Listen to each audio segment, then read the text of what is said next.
I'm Johanna Basford. I'm an illustrator. I studied here at Duncan Jordanston and I left in 2005. So the exhibition is called Wonderlands.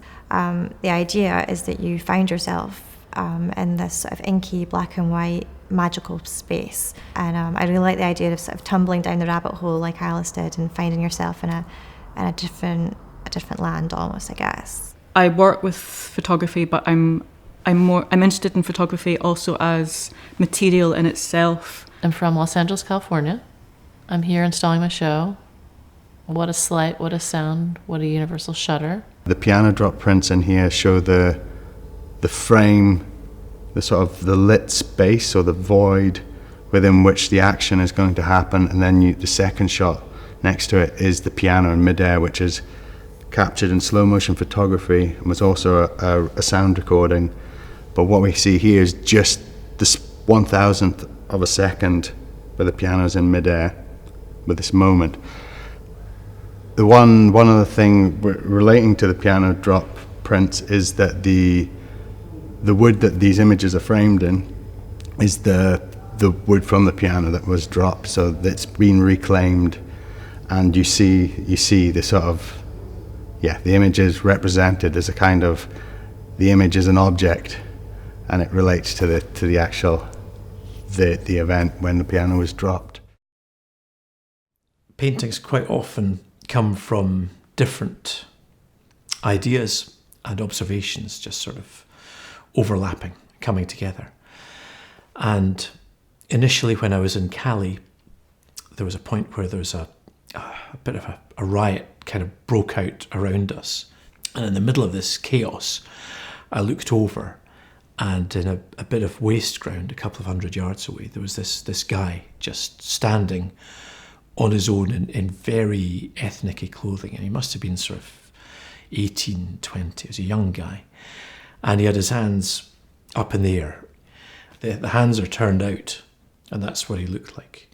But I don't know if the hands were turned up to God in despair or pushing out in anger. So it's a painting of questions. I guess paintings are all about questions. And it just stuck in my mind. What is one of the most relaxing things is the actual just the living here, so that there was a kind of routine performed every morning, which is first of all lighting the fire and using timber from the beach and boiling up kettle and so on, and then gathering water from the stream, which we have. So there's a real pleasure, a sort of Robinson Crusoe existence, and finding things on the beach that might be useful for building works here. And as you see, most of the furniture that's been here was made here by Bob from timber from the beach.